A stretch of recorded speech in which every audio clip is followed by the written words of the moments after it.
The year was 1996. A horrific crime shocked the quiet suburbs of Rowlett, Texas. Two young boys, Damon and Devin Routier, were found brutally murdered in their own home. Their mother, Darlie Routier, claimed an intruder had attacked them. She too bore wounds. Was she a victim, a grieving mother who fought off a vicious attacker? Or was she a cold-blooded killer responsible for the deaths of her own children? The Darlie Routier case remains one of the most controversial and debated cases in recent history. It is a case filled with conflicting evidence, emotional turmoil, and lingering questions about justice and redemption. This is the story of Darlie Routier, a young mother now on death row for the murder of her children. It is a story that forces us to confront uncomfortable truths. It compels us to grapple with the complexities of the justice system. It is a story that asks us, can we ever truly know what happened on that fateful night in 1996? In the early hours of June 6, 1996, a frantic 911 call shattered the stillness of a Rowlett, Texas neighborhood. On the other end of the line was Darlie Routier.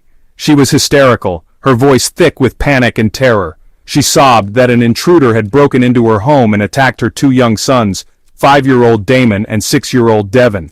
She too had been injured, she claimed, her throat slashed. First responders rushed to the scene.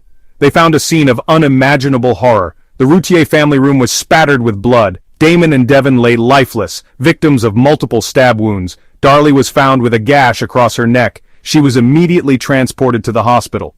But as investigators began to piece together the events of that night, doubts arose. The scene seemed almost too staged, too theatrical.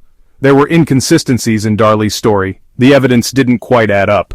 What began as an apparent home invasion quickly morphed into something far more sinister. The authorities began to suspect that Darlie Routier, the seemingly distraught mother, was not a victim, but the perpetrator of a horrific crime. As investigators delved deeper into the Routier case, they uncovered a series of inconsistencies that cast doubt on Darlie's account of the night. There was no sign of forced entry, no evidence of a struggle. Valuables in plain sight remained untouched, suggesting robbery was not the motive. The murder weapon, a blood-stained kitchen knife, was found suspiciously close to the scene, and perhaps most damning of all, Darlie's injuries, though gruesome in appearance, were ultimately superficial. Prosecutors would later argue that Darlie's wounds were self-inflicted, a desperate attempt to bolster her story. The lack of defensive wounds on her son's hands added to their suspicions. The boys had not even attempted to fight back, suggesting they knew their attacker. Whispers of Darlie's lavish lifestyle and alleged financial woes began to circulate. Was this a desperate act of a mother driven to the brink? The evidence seemed to be stacking up against Darlie Routier. Her demeanor, which oscillated between hysterical grief and unsettling detachment, raised eyebrows. A video of Darlie at the gravesite of her sons, just days after the murders, showed her laughing and celebrating her son Devin's birthday. This footage, played repeatedly on national news, would be used to paint her as cold, callous, and utterly devoid of remorse. The prosecution was building a case, and it was becoming increasingly difficult to see Darlie Routier as anything other than a calculating killer. Throughout the investigation and subsequent trial, Darlie Routier maintained her innocence. She clung to her story of a mysterious intruder, a shadowy figure who had invaded her home and stolen the lives of her children. She spoke of a man, a young white male with dark hair, wearing a baseball cap and dark clothing. He had entered the house through the garage, she claimed, attacking her sons as they slept peacefully in the family room. She described a struggle, a desperate fight to protect her children. She had been slashed, she insisted, as she fought back against the intruder. Her cries for help, she said, had startled the attacker, causing him to flee. But her story was riddled with holes, details that shifted and changed with each retelling.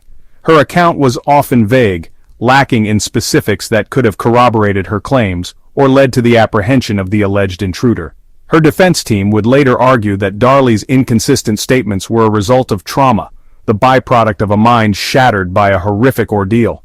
But to many, her story rang hollow, a desperate fabrication crafted to conceal a chilling truth. The prosecution was unwavering in its belief that Darlie Routier and Darlie Routier alone was responsible for the deaths of her children. The trial of Darlie Routier began in January 1997. It was a media spectacle, capturing the attention of the nation. The prosecution presented a compelling narrative, portraying Darlie as a materialistic, self-centered woman who valued her possessions more than her children. They highlighted the inconsistencies in her story, the lack of physical evidence supporting her claims of an intruder. They pointed to her behavior, deemed inappropriate and lacking in genuine grief.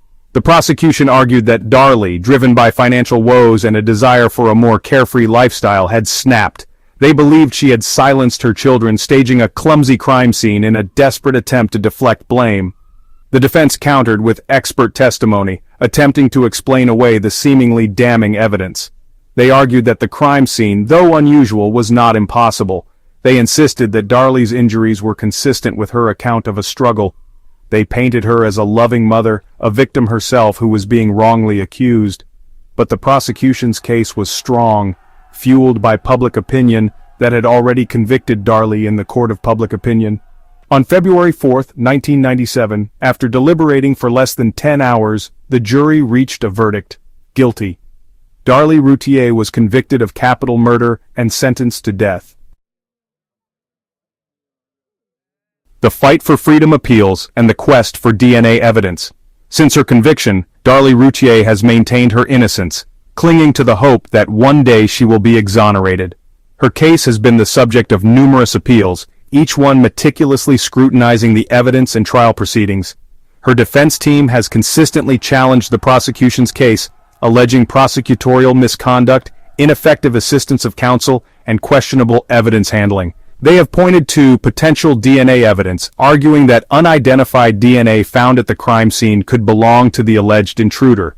Advances in DNA technology have fueled hope for Darlie and her supporters. They believe that modern testing methods could reveal the truth, identifying the real killer and clearing Darlie's name. However, the prosecution has remained steadfast in its belief that Darlie Routier is guilty. They argue that the existing evidence, even when re-examined with new technology, is sufficient to uphold her conviction. The DNA evidence, they contend, is inconclusive at best and does not exonerate Darlie. Life on death row. Darlie Routier's current status. Darlie Routier remains on death row at the Mountain View Unit in Gatesville, Texas, one of the few women awaiting execution in the United States. She has spent over 2 decades in prison, her days marked by the harsh realities of life behind bars and the ever-present shadow of her impending execution. Despite the grim circumstances, Darlie has found solace in faith. She has become a devout Catholic, drawing strength from her relationship with God and the support of spiritual advisors. She maintains regular correspondence with family and supporters, many of whom firmly believe in her innocence. She has become an advocate for prison reform, using her platform to speak out against the death penalty and to raise awareness about the plight of the wrongfully convicted.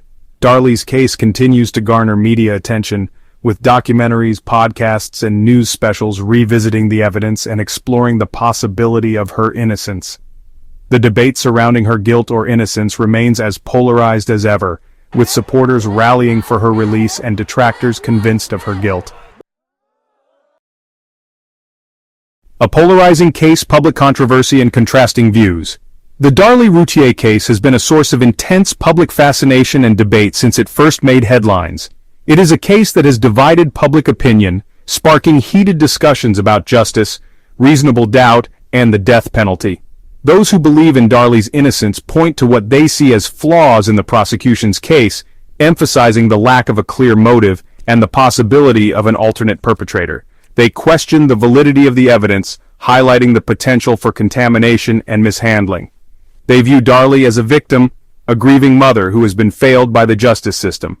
On the other side of the spectrum are those who remain convinced of Darlie's guilt. They cite the overwhelming circumstantial evidence, the inconsistencies in her story, and her seemingly cold demeanor as proof of her guilt.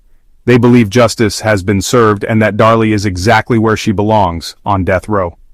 The debate surrounding the Darlie Routier case is often emotionally charged, fueled by strong beliefs and a desire to see justice served, whatever that may look like. Justice and redemption. Unanswered questions and moral dilemmas. The Darlie Routier case is a stark reminder of the complexities of the justice system and the human condition.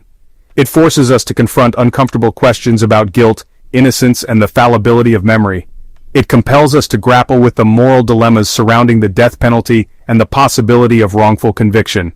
At its core, the case is about more than just one woman and the crimes she is accused of committing. It is a story that speaks to broader societal issues, challenging our assumptions about motherhood, grief, and the very nature of truth.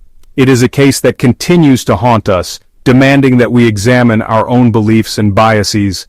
Whether Darlie Routier is guilty or innocent is a question that may never be definitively answered, but the legacy of her case, the questions it raises, and the conversations it ignites, will continue to resonate for years to come. The Darlie Routier case is a stark reminder that the pursuit of justice is a complex and often imperfect endeavor, one that requires careful consideration, empathy, and an unwavering commitment to seeking the truth no matter how elusive it may seem.